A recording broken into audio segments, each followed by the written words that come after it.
पहले वो साफ करो और सत्य के पथ पर चलो। आजादी की लड़ाई में तिलक जी, गोखले जी, काका कालेकर जी, विनोबा भावे जी, भाऊ साहेब थोराट जी, अन्ना साहेब शिंदे जी, अच्युत पटवर्धन जी, ये सब यहीं से इन्होंने आजादी की लड़ाई लड़ी और हमेशा देश को राह दिखाई। आज मैं साईं बाबा जी के मंदिर में गई और मैं सोच रही थी, हम मंदिर में जाते हैं, प्रसाद लेते हैं, मत्था टेकते हैं, चले आते हैं। आजकल बड़े बड़े नेता भी, हम सब जब जाते हैं तो मीडिया भी होती है खूब सारी और सब देखते हैं। लेकिन जब हम उस मंदिर को छोड़ते हैं और अपने घर जाते हैं या अपने काम में लग जाते हैं तो हमारे अंदर क्या रहता है? जिनके सामने हमने मत्था टेका है, जिनको पूजा है, जिनका प्रसाद लिया है, उनकी बातें क्या हमारे मन में बसती हैं कि नहीं? क्या हम उनको अपने मन में रखते हैं कि नहीं? और यहाँ आकर साईं बाबा की वो प्रतिमा देखकर एकदम साधारण तरह से वही प्रतिमा, चाहे यहाँ हो, वहां पे बैठे हुए जो लोग थे वो बता भी रहे थे कि ये प्रतिमा पूरे देश में एक ही होती है क्योंकि साईं बाबा जी साक्षात थे। और मैं सोच रही थी कि इनकी जो सीख थी समानता की, मानवता की, किसी का दुख है उसमें शामिल हो, उसकी मदद करो, कोई गरीब है उसकी मदद करो, सच्चाई की बात, सत्य की बात, ये आज जो हमारे देश के राजनीतिक मंच हैं, क्या ये बात आज भी उन मंचों पे है? क्या हमारे दिलों में है? क्या मैं चुनावी सभा में इसकी चर्चा कर सकती हूं? मैं सोच रही थी कि पिछले 10 सालों में मोदी जी के राज में, भाजपा के राज में और यहां जो 2.5 सालों से आपकी जो सरकार रही है उसके राज में सच्चाई की अहमियत क्या रह गई है?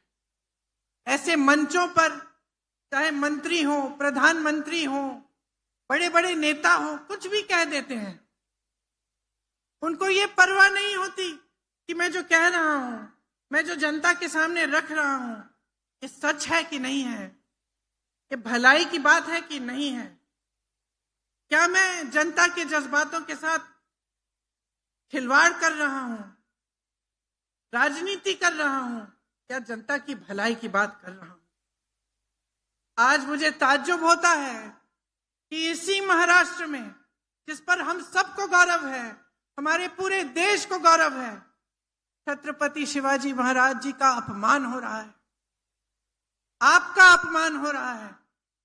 वही नेता मोदी जी और उनके साथी, वही नेता जो मंच पे खड़े होते हैं और उनका नाम लेते हैं, उनका सम्मान नहीं करते। साथ साथ पहले प्रधानमंत्री जी ने शिवाजी महाराज की प्रतिमा का शिलान्यास किया, बाद में चुपचाप से बनाना बंद कर दिया।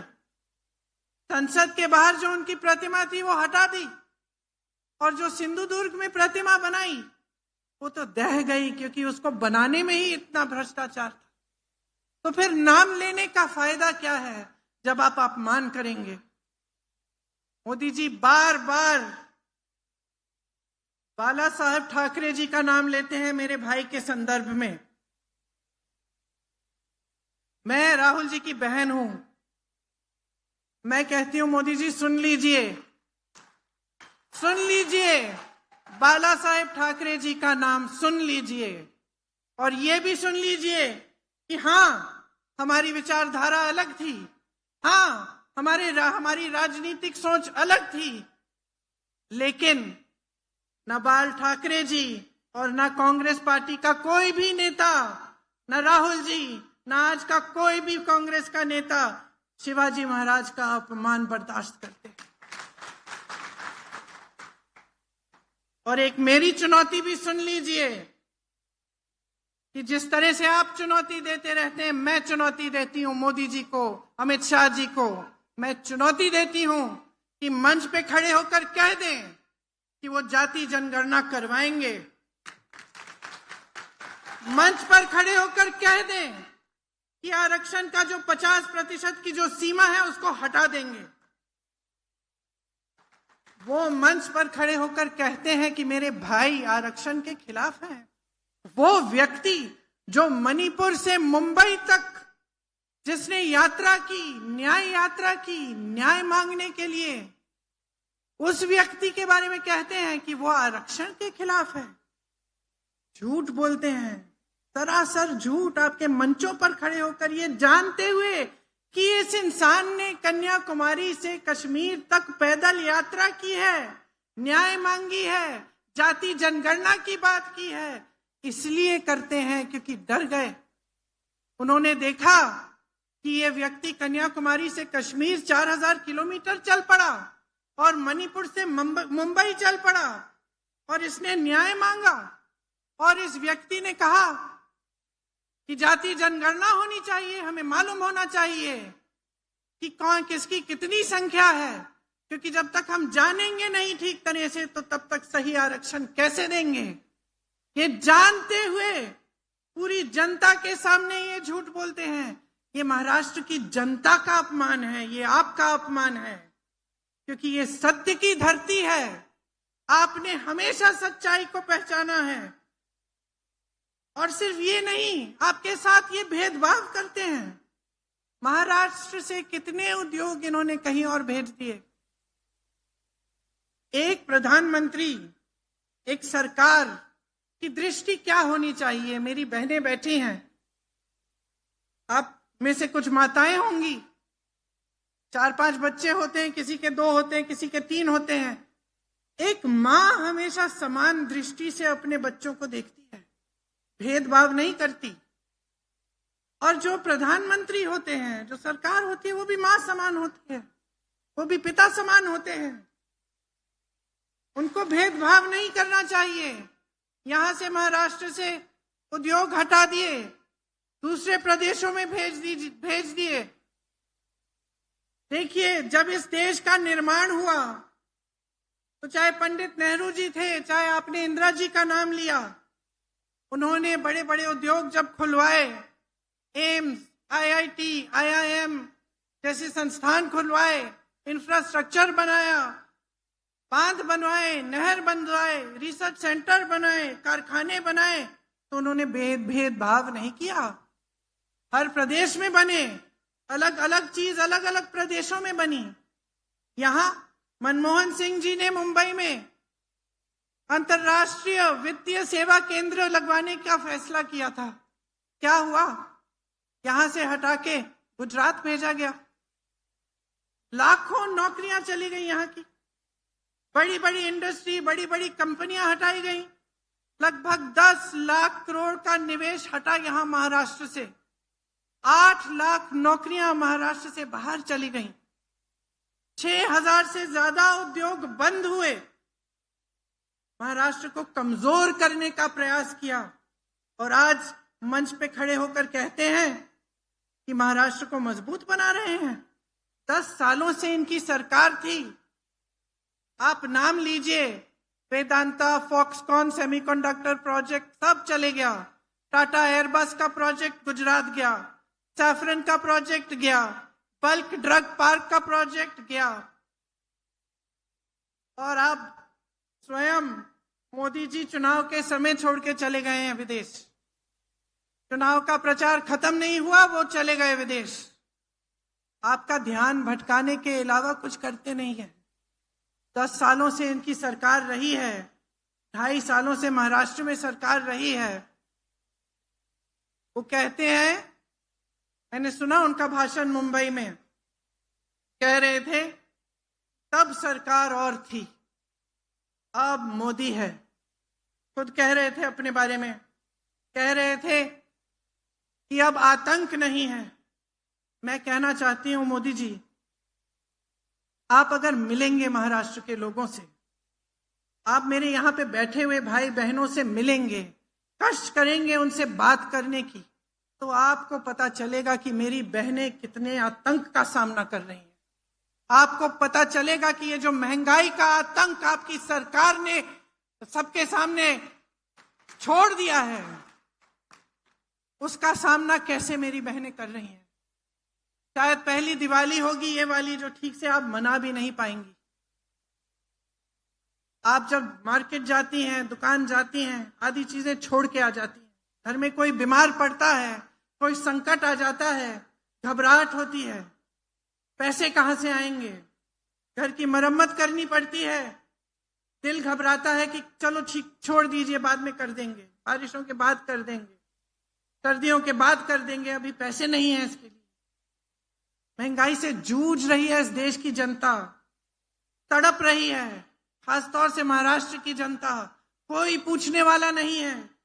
चुनाव आने लगा है, 1500 रुपए का आपको बोल दिया है कि क्या उनकी जो योजना है, आपको लाडली बहन वाली योजना कह दिया कि लीजिए 1500 रुपए पकड़ लीजिए, लेकिन आपसे छीना कितना जा रहा है। हर स्तर पर आपको घर के लिए कुछ खरीदना है, खाने की चीजें खरीदनी है, गैस का सिलेंडर खरीदना है, 1500 रुपए में होगा क्या। और सोचते हैं कि चुनाव आ रहा है, 3-4 महीने पहले से हम देना शुरू कर देंगे, सारी महिलाएं हमें वोट दे देंगी। लेकिन बहनों, सतर्क हो जाओ, समझ लो कि आपके साथ क्या हो रहा है। 2.5 सालों से इनकी सरकार है, 10 सालों से केंद्र में सरकार है, अभी क्यों दे रहे हैं आपको? पहले क्यों नहीं सोचा? जब आप गैस सिलेंडर के लिए आप मांग करते थे कि इसको कम महंगा करो, इसका दाम कम करो, तब क्यों नहीं किया? जब आपको त्योहार मनाना होता है और आपके पास पैसे नहीं होते, तो कौन आता है आपके आंसुओं को पोंछने के लिए, आपकी मदद करने के लिए? आप अपने बच्चे को पालते हो, पोसते हो, मेहनत करते हो। मेरी बहनें, मैं जानती हूँ, खेती में भी जाती हो, जॉब भी करती हो, सब कुछ करती हो, फिर भी घर आके मेहनत करती हो, खाना पकाती हो, देखती हो कि सब बच्चे सो गए हैं, सबके पेट में खाना है कि नहीं, कोई बीमार तो नहीं है। बहुत मेहनत करती हो अपने बच्चों को बड़ा करने के लिए। बच्चे बड़े होते हैं, कोई रोजगार की संभावना ही नहीं है। सरकार ने जितने भी माध्यम थे रोजगार बनाने के, सब खत्म कर डाले, और फिर मंच पे आकर कहते हैं वो सरकार और थी, आज मोदी है। आज मोदी है, इसीलिए इतनी महंगाई है, इसीलिए यहाँ का किसान तड़प रहा है, इसीलिए 10 सालों से सोयाबीन के दाम बढ़ाए नहीं गए हैं, क्योंकि मोदी जी हैं, खुद कह रहे हैं आज मोदी हैं। मैं पूछना चाहती हूं इनसे, प्याज का किसान क्या करेगा? आपने उसकी क्या हालत बना दी है। कपास का किसान क्या करेगा? आपने उसको बर्बाद कर डाला है। क्या किया है आपने इन किसानों के लिए? जीएसटी पे जीएसटी थोप दिया, जो भी खरीदना होता है उस पे जीएसटी, ट्रैक्टर पे जीएसटी, खाद नहीं मिलती, सही दाम नहीं मिलता, कपास का नहीं मिलता, सोया का नहीं मिलता। संकट में है किसान आज। आप 10 सालों से प्रधानमंत्री हैं, आपने कुछ नहीं किया। किस मुंह से खड़े होकर आप कह रहे हैं कि आप महाराष्ट्र को आगे बढ़ाएंगे, कि आप देश के किसानों को मजबूत करेंगे? किस मुंह से? हर तरफ से आपने घेरा है, 50 लाख टन का फसल बर्बाद किया। प्याज का पहले निर्यात बैन कर दिया, फिर जब बैन उठाया तो एक्सपोर्ट पे ड्यूटी डाल दी। कपास का आयात करके आपने दाम घटवा दिए। तो हर तरफ से आपने हमला ही किया है किसानों पे। संतरे के निर्यात पे भी ड्यूटी बढ़ा दी। दूध का दाम नहीं मिलता है दूध उत्पादक किसानों को। कांग्रेस के समय में 40 रुपए मिलते थे। हाँ मोदी जी, तब सरकार और थी, आज मोदी जी हैं, आज आप हैं। ये बात आज जनता को अच्छी तरह से समझ में आने लग गई है। देखिए, आज हर तरफ से, चाहे किसान है, चाहे युवा है जो बेरोजगार है, जो पढ़ा लिखा है लेकिन उसको कहीं नौकरी नहीं मिल रही है, कहीं से रोजगार नहीं मिल रहा है, चाहे मेरी बहनें हैं जो महंगाई का आतंक का सामना कर रही हैं। हर तरफ से मोदी जी की जो नीतियां हैं उन्होंने आपको कमजोर करने का काम किया है। 16 लाख करोड़ रुपए इन्होंने बड़े बड़े उद्योगपतियों के माफ किए हैं, कर्ज माफ किए हैं। मैं आपसे पूछना चाहती हूं मेरे किसान भाइयों, आपका कर्ज माफ किया है? क्या कहते हैं जब कांग्रेस पार्टी कहती है कि कर्ज माफ कर दो? क्या कहते हैं? कहते हैं कि पैसा नहीं है। तो अगर पैसा नहीं है तो 16 लाख करोड़ रुपए आपने बड़े बड़े उद्योगपतियों के कैसे माफ कर दिए? इसका जवाब है नहीं उनके पास। कांग्रेस ने जहां जहां कांग्रेस की सरकार है वहां कर्ज माफ करने का काम किया। राजस्थान में, छत्तीसगढ़ में, तेलंगाना में, कर्नाटका में। मोदी जी तब सरकार और थी, आज आप हैं। सुन लीजिए, जनता देख रही है, जनता पहचान रही है। जो नौजवान हर जगह अपनी नौकरी, अपनी रोजगार ढूंढने के लिए भटक रहे हैं, पढ़े लिखे हैं, आत्मविश्वास खो रहे हैं, घर आते हैं, अपने माँ बाप को देखते हैं, सोचते हैं कि मैं इनके लिए कुछ नहीं कर पा रहा हूं। इनको जवाब कौन देगा? आपको जवाब देना पड़ेगा। मोदी जी की सरकार को जवाब देना पड़ेगा और यहाँ महाराष्ट्र की सरकार को जवाब देना पड़ेगा कि आपके रोजगार यहां से दूसरे प्रदेशों में क्यों भेजे इन्होंने। आज 2 लाख सरकारी पद खाली हैं, इनको भरने का कोई काम नहीं किया गया है। युवा बेरोजगार हैं, पद खाली हैं, आप उसको भी नहीं कर रहे हो, आप उन्हें भी नहीं भर रहे हो। सबसे ज्यादा आत्महत्या महाराष्ट्र के युवाओं में है, पूरे देश भर में। शर्म की बात है, इतना गौरवशाली, इतना महान प्रदेश, इतने कर्मठ लोग, ऐसे लोग कि जहां भी जाते हैं प्रदेश का नाम रोशन करते हैं। मैं दिल्ली में मिलती हूं लोगों से, महाराष्ट्र के लोग होते हैं, एकदम मुझे पता चल जाता है काम करता है ये आदमी, इसमें वो ऊर्जा है, काम करना चाहता है, आलसी नहीं है।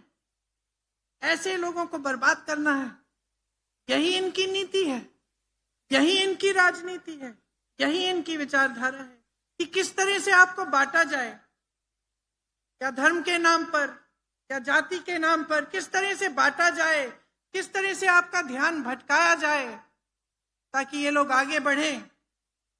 संविधान की बात करते हैं, संविधान की धज्जियां किसने उड़ाई है इस प्रदेश में? संविधान कहता है कि जनता के हाथों में सबसे बड़ा औजार है, सबसे बड़ी शक्ति है। क्या है ये शक्ति? ये शक्ति आपका वोट है। संविधान कहता है कि अपने वोट के द्वारा आप अपनी सरकार चुनेंगे। यहां क्या हुआ?